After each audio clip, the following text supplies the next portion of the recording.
Bill here. As promised, I'm back to talk a little bit more about some of uh, some of my 18 years with Deborah, my soon-to-be ex-wife.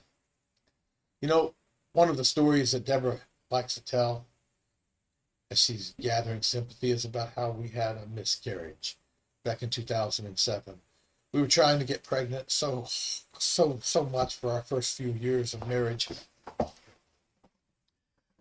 and it was very difficult, emotional, stressful time. She often tells how she has a little baby in heaven named Jordan. She named the little baby, and how she's going to see the baby one day, and how we just how tragic it was. She gets a lot of sympathy that way, as Paul Harvey would say. Now for the rest of the story. It is true that we were trying to get pregnant from the time we got married. Deborah wanted a child more than anything. It dominated all of her conversation, her thoughts. During those years, every time someone in the church would become pregnant and announce their pregnancy, Deborah would begin treating them badly. She would act as though they were only doing it to rub her nose in it. She'd get angry and depressed. It was just unbearable, as if it was hard to rejoice with people. Uh, and because I didn't act that way, she would act as though it just wasn't important to me. But the truth is, for as long as I can remember, even when I was a teenager, I've always believed that I was supposed to be a father. I wanted to be a father more than anything. I wanted children more than anything I could imagine, really, all my life. And so I wanted to get pregnant just as bad as she did. But it didn't allow that to affect the way that I related to others or the way that I rejoice for others and the things that they did. So as we continued to try to get pregnant, and the years began to go by, it was a year and then more, um, I can honestly say I can't tell you how difficult it was. Um, Not only going through this, but listening to the insults and the attacks. Constantly, she would attack me. It was my fault. She was sure. There were 100 reasons. Maybe there was something wrong with me. I needed to get checked. Maybe I didn't have enough interest. Maybe I didn't have enough faith. I wasn't faithful enough. Maybe I didn't love her enough and wasn't showing that enough. And so God was withholding, and on and on. She attacked me in more ways than I'll, and saying things that I won't repeat here. Even I have some limits. But this went on for years until finally we went to a specialist and we found that there was a problem. Deborah's fallopian tubes were irreparably scarred on the inside, and it wasn't possible for her to, I guess, drop the eggs or whatever happens there. It just wasn't possible. And I remember in that moment, I remember I could have thrown back at her some of what she'd been throwing at me for years, but I was gracious as she came in with tears. I was gracious. I took her hand as she cried and wept, and I assured her that even if I had known that, I would have still married you. And I assured her of my love and my compassion. And so we kept trying to get pregnant. We went to an in vitro fertilization specialist. And this specialist, they gave injections over a period of time. It was quite a long process of preparing her body to produce enough eggs, etc.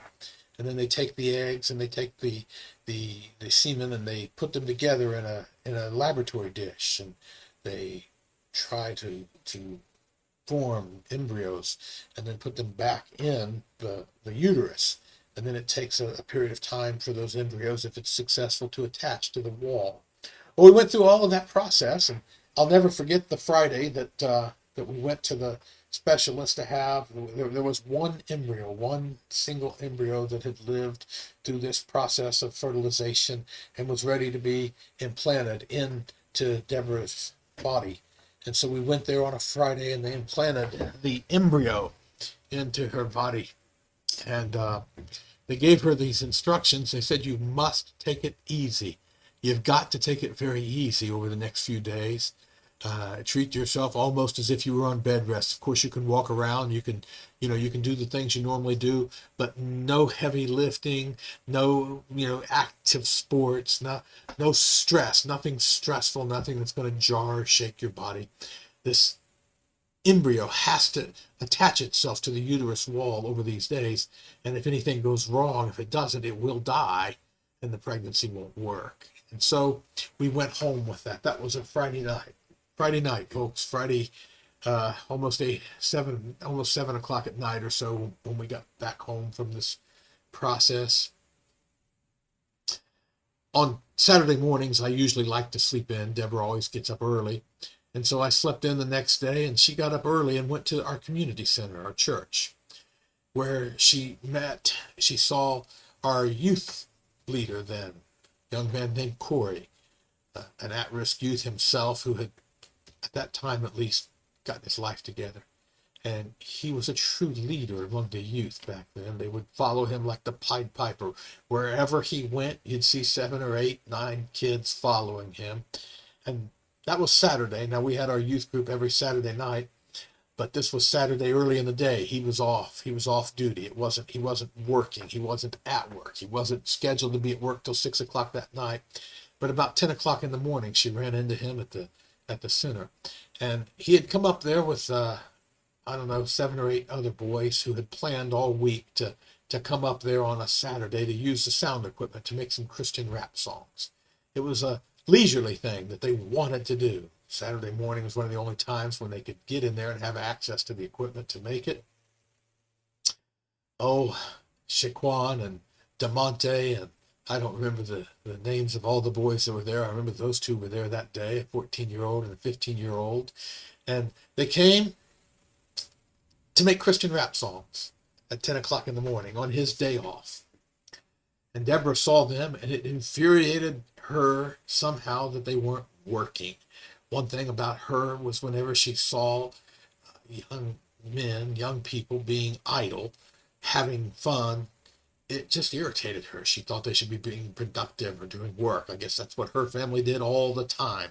That's how they valued one another, was by the work they output. Now, I'm all for work and a strong work ethic, and that's how I got everything I have. I believe in that. I also believe in having fun and letting people be people. And as an employer, when someone's off work, they're off work. They can do whatever they want.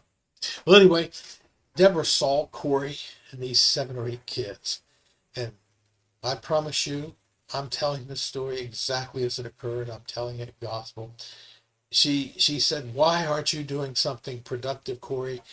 We can put up Christmas lights on this building. This building needs Christmas lights on it, this big 3-story, 60,000 square foot building."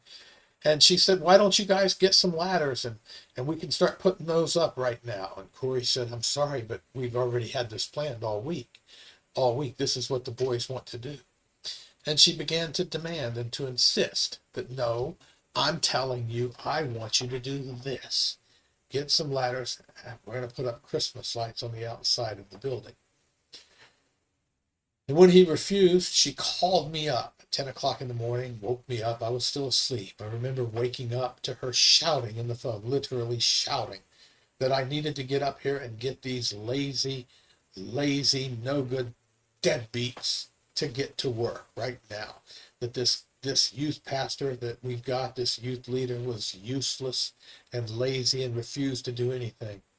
What she didn't realize is, first, it wasn't in my power to do that. He was off duty. It wasn't within my power to force him to do anything. The reason people respect me is because I treat them fairly. Fairly. Not a pushover, but you have to be fair. Second, it certainly wasn't in my power to make even one of those kids do anything.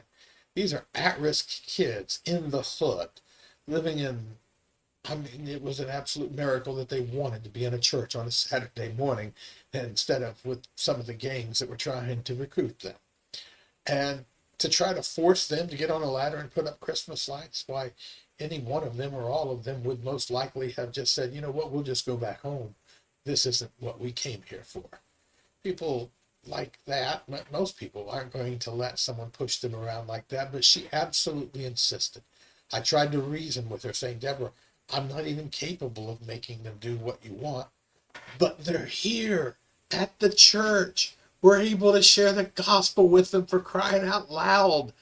For crying out loud, let the Christmas lights alone. We'll influence them over time. You change people through influence, not control.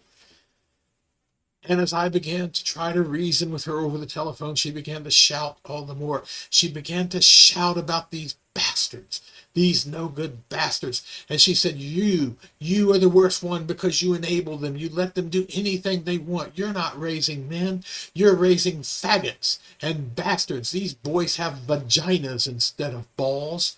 I'm sorry, I'm not trying to be offensive. These are the exact words that she shouted at me over the phone as I was still lying in bed. She said, fine, I'll do it myself. And she hung up. And of course, I got up and I rushed to the community center, and not knowing what kind of terror she would inflict. And she dragged a 16-foot ladder out of the building herself and threw it up against the side of the building, and climbed up the ladder and was trying to put these Christmas lights up herself so that she could show everyone she could make her point. I was livid and demanded that she get down off that ladder right then. To be honest with you, I wasn't kind with my words. And she finally got down off the ladder, and somehow I got her to go to the house and tried to calm her for the rest of the weekend. But when Monday came and we went back to the doctor, of course the embryo had died. Of course it didn't attach to her wall. As she didn't follow any of the advice, but went exactly to the opposite extreme. I'd hear her tell the story so often about how we'd lost our baby. We'd had a miscarriage. Folks, that wasn't a miscarriage, that was an abortion. She killed that baby just as surely as if she had aborted it. There is no difference in my mind. She wanted to try again, and when I wouldn't, she to this day swears that it was just that I didn't want babies bad enough. I didn't want children badly enough. I guess I didn't want children badly enough to risk killing another one like that because of her poor attitude, her abusive attitude. Folks, the worst part about this entire story is that was December of 2007. Almost 14 years ago. And to this very day and moment, if you should ask her, if she would tell you that to this very day, she believes that the reason we lost that baby was because those deadbeat boys were too lazy to get up and put some Christmas lights up.